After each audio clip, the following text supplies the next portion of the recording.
नमस्कार दोस्तों, आप देख रहे हैं यूपी न्यूज़ और मैं हूं अनूप श्रीवास्तव। कल्वा कुंतला चंद्रशेखर राव, क्या आप इस नाम से परिचित हैं? शायद आप सोचने पर मजबूर हो जाएं, लेकिन अगर यही नाम केसीआर कह के लूँ तो आप तुरंत पहचान जाएंगे कि मैं तेलंगाना के चीफ मिनिस्टर के चंद्रशेखर राव की बात कर रहा हूँ। के चंद्रशेखर राव एक बार फिर चर्चा में है, और वो चर्चा इसलिए है कि कल यानी बुधवार को वो पटना पधार रहे हैं। जी हाँ, चंद्रशेखर राव पटना आ रहे हैं, केसीआर पटना आ रहे हैं, और वहाँ पर वो नीतीश कुमार से मुलाकात करेंगे, तेजस्वी यादव से मुलाकात करेंगे और साथ ही साथ लालू यादव से मुलाकात करेंगे।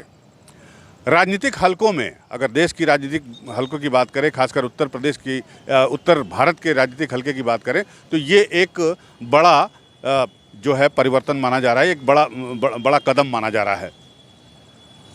और ये कदम इसलिए माना जा रहा है, एक बड़ा बदलाव इसलिए माना जा रहा है क्योंकि इस मुलाकात के बाद जो 2024 में विपक्ष के एका होने की बात कही जा रही है, उसकी सुगबुगाहट कल शुरू हो जाएगी।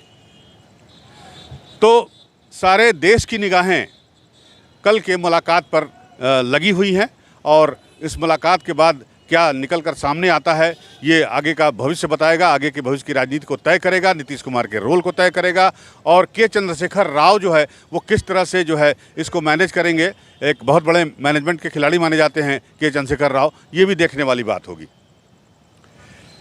ऐसा लग रहा है, हालांकि अभी कहना जल्दबाजी होगी, लेकिन ऐसा लग रहा है कि इस वक्त प्रधानमंत्री नरेंद्र मोदी की स्थिति ठीक इंदिरा गांधी की तरह हो गई है। जो उनकी पोजीशन, स्वर्गीय प्रधानमंत्री इंदिरा गांधी की पोजीशन 1974-75 में हुआ करती थी, जब उन्होंने इमरजेंसी लगाई थी, उस वक्त विपक्ष जिस तरह से बिखरा हुआ था, ठीक उसी तरह प्रधानमंत्री नरेंद्र मोदी के सामने विपक्ष इस समय बिखरा हुआ है। और अब मोदी को हराने के लिए, जिस तरह से इंदिरा गांधी को हराने के लिए विपक्षी एक हुए थे, और बाद में उन्होंने 77 के चुनाव में एक पार्टी बनाई, चुनाव के पहले जनता दल के नाम से, और इंदिरा गांधी को पराजित किया, और पराजित करके विपक्षी दलों की सरकार चली। हालांकि वो ज़्यादा दिन नहीं चल पाई, लेकिन कुछ माहौल अगर मैं कहूँ तो वैसा ही बन रहा है इस 24 के चुनाव के लिए, जब नरेंद्र मोदी को हराने के लिए भारत के सारे विपक्षी दल जो है वो एक हो रहे हैं और मिल के एक मंच पर आने की कोशिश कर रहे हैं। और उसी की ये पहली कड़ी है, जब नीतीश कुमार ने महागठबंधन की दोबारा सरकार बनाई और शपथ ली, और शपथ के बाद उन्होंने ये बात कही कि जो 2014 में आया है क्या वो 2024 में रहेगा।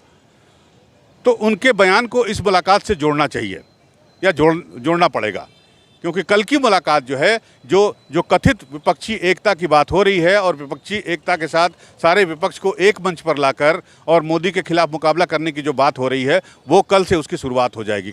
कल उसकी सुगबुगाहट हो जाएगी, उस विपक्षी एका की शुरुआत हो जाएगी।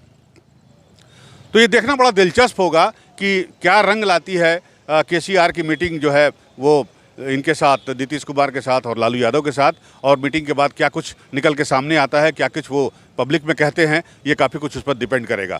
तो आपकी तरह हमें भी इंतज़ार है कल यानी बुधवार का, और जब उनकी मीटिंग होगी और मीटिंग के बाद जो चीज़ें हैं वो वापस निकल कर आएंगी, तो उससे जो विपक्षी एकता है उसके आगे की दशा और दिशा तय होगी। आज के लिए बस इतना ही। आप देखते रहिए यूपी न्यूज़, इसे लाइक करिए, सब्सक्राइब करिए। नमस्कार।